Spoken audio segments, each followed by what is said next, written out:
السلام علیکم ورحمۃ اللہ وبرکاتہ۔ رمضان کا مہینہ آ رہا ہے اور اکثر مسلمان رمضان کے مہینے میں زکوٰۃ ادا کرتے ہیں، تو زکوٰۃ کی ادائیگی کے بارے میں یہ ویڈیو بنائی ہے۔ آپ تمام حضرات اس کو آخر تک دیکھیں اور اگر ہو سکے تو ان چیزوں کو اپنے پاس نوٹ بھی کر لیں تاکہ آپ کے لیے آسانی رہے۔ ویڈیو شروع کرنے سے پہلے آپ سب سے گزارش ہے کہ میرا چینل سبسکرائب کریں تاکہ مزید اسلامی ویڈیوز اور معلومات آپ کو ملتی رہیں۔ تو چلیے ویڈیو شروع کرتے ہیں۔ زکوٰۃ کتنی چیزوں پر واجب ہے، فرض ہے؟ بیسیکلی زکوٰۃ جو ہے تو وہ 4 چیزوں پر فرض ہے۔ پہلے نمبر پر ہے سونا چاندی، دوسرے نمبر پر زمین کی جو پیداوار ہوتی ہے، اور تیسرا ہے مال تجارت، اور چوتھا ہے جانور۔ ابھی ساری چیزوں کو ایک ایک کر کے ڈسکس کریں گے۔ سونا چاندی پہ جو زکوٰۃ آتی ہے وہ 87 گرام یعنی 7.5 تولہ سونے پر زکوٰۃ واجب ہے، چاہے وہ سونا آپ کے اپنے استعمال میں ہو، چاہے بینک وغیرہ میں کہیں بھی محفوظ جگہ پر آپ نے رکھا ہو۔ 87 گرام تک جب وہ پہنچ جائے تو اس پہ زکوٰۃ دینا واجب ہے۔ اس کے ساتھ 612 گرام یعنی 52.5 تولے چاندی پر زکوٰۃ واجب ہے، اس سے کم وزن پر واجب نہیں ہے، اور اس کے لیے بھی ضروری نہیں ہے کہ وہ آپ کے استعمال میں ہو یا آپ نے کہیں پہ محفوظ جگہ میں رکھی ہو۔ دوسرے نمبر پر آتی ہے زمین کی پیداوار۔ اب زمین 2 قسم کی ہوتی ہے، ایک عشری زمین جسے ہم کہتے ہیں، اور ایک غیر عشری، مطلب جو نہر کے پانی سے آپ سیراب کر کے فصل اگاتے ہیں، اور دوسرا جو آپ بارش وغیرہ سے جو مطلب زمین کی پیداوار آتی ہے۔ تو دونوں کی ذرا سی مختلف اس کی زکوٰۃ ہے۔ جو بارش سے ہوتی ہے، زمین سیراب ہوتی ہے اور اس سے آپ فصل اگاتے ہیں، تو اس میں آپ نے فصل جب کاٹ لیں اور اس فصل کا حساب کر کے تو آپ نے اس میں سے 10واں حصہ دینا ہوگا۔ اور جو نہری زمین ہوتی ہے، مطلب جو آپ نہر سے، ٹیوب ویل وغیرہ سے اس کو سیراب کر کے فصل اگاتے ہیں، تو اس میں سے آپ نے 20واں حصہ آپ نے زکوٰۃ دینا ہوگا۔ تیسرے نمبر پر آتا ہے مال تجارت وغیرہ کا۔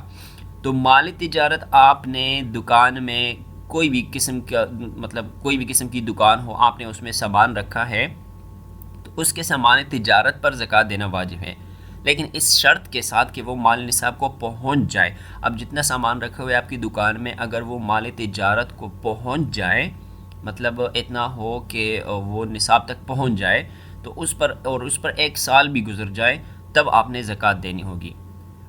اچھا، اس کے ساتھ ایک بات اور نوٹ کر لیں کہ دکان کے تمام مال کا حساب کر کے اس کا 40واں حصہ زکوٰۃ دینی ہوگی آپ کو، یعنی دکان کی اس آمدنی پر زکوٰۃ نہیں جو ساتھ ساتھ آپ خرچ کر رہے ہوتے ہیں، صرف اس آمدنی پر زکوٰۃ دینا ہوگی جو بینک وغیرہ میں آپ مطلب رکھتے ہیں، اور اس پر پورا سال بھی گزر جائے، تو وہ پیسے اگر نصاب تک پہنچ رہے ہوں تو آپ نے اس پر زکوٰۃ دینی ہوگی۔ اس کے ساتھ ساتھ یہ تجارت ہی کے جو ہے، تو اس میں آپ کی پلاٹ یا زمین وغیرہ بھی آ جاتی جو آپ نے بیچنے کی غرض سے رکھی ہوتی ہے، تو اس کی قیمت کا حساب کر کے آپ نے اس کا 40واں حصہ زکوٰۃ دینی ہوگی۔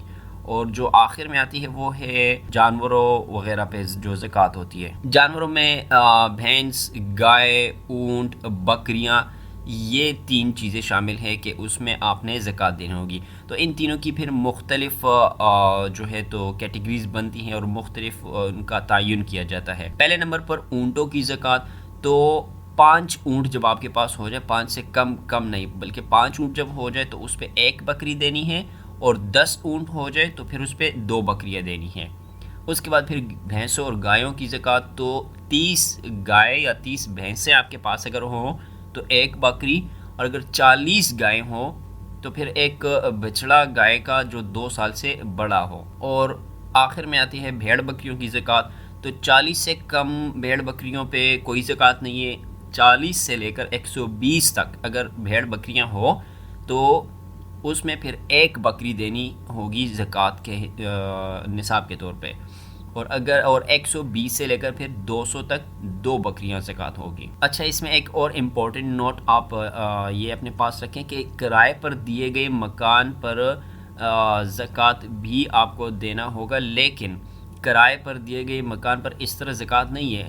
اگر اس کا کرایہ سال بھر جمع ہوتا رہے، جو نصاب تک پہنچ جائے، تو اس پر زکوٰۃ دی جائے گی، اور اس پر سال بھی گزر گیا ہوگا تو پھر اس کرائے پر زکوٰۃ دینی واجب ہے۔ اگر کرایہ سال پورا ہونے سے پہلے خرچ کر لیں آپ، مطلب اپنے استعمال میں لائیں، تو پھر اس پہ زکوٰۃ نہیں ہوگی۔ آخری نمبر پر یہ بات آ جاتی ہے کہ کس کس کو زکوٰۃ دی جا سکتی ہے۔ تو قرآن میں جو سورہ توبہ میں آیت نمبر 60 میں اس کے بیان کیے ہیں کہ زکوٰۃ کے مستحقین کو پہلے نمبر پر حاجت مند مساکین وغیرہ، دوسرے نمبر پر غریب کو بھی دی جا سکتی ہے، اور زکوٰۃ وصول کرنے والا خود بھی اگر غریب ہو تو وہ بھی لے سکتا ہے۔ اگر کوئی قرض دار ہو، مطلب کوئی مقروض ہو، تو اس کو بھی آپ زکوٰۃ دے سکتے ہیں اگر اس کے پاس باقی جو مال ہے وہ نصاب تک نہ پہنچے۔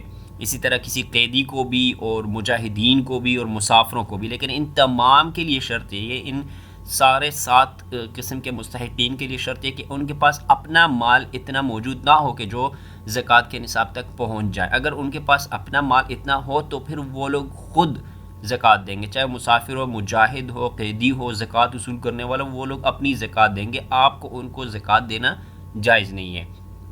باقی ماں باپ اور مطلب والدین اور اولاد، ان پر بھی زکوٰۃ آپ خرچ نہیں کر سکتے۔ ماں باپ میں مطلب دادا دادی، نانا نانی آ جاتے ہیں، اور اولاد میں پوتے پوتیاں، نواسے نواسیاں سب آ جاتے ہیں۔ ان کو آپ زکوٰۃ نہیں دے سکتے۔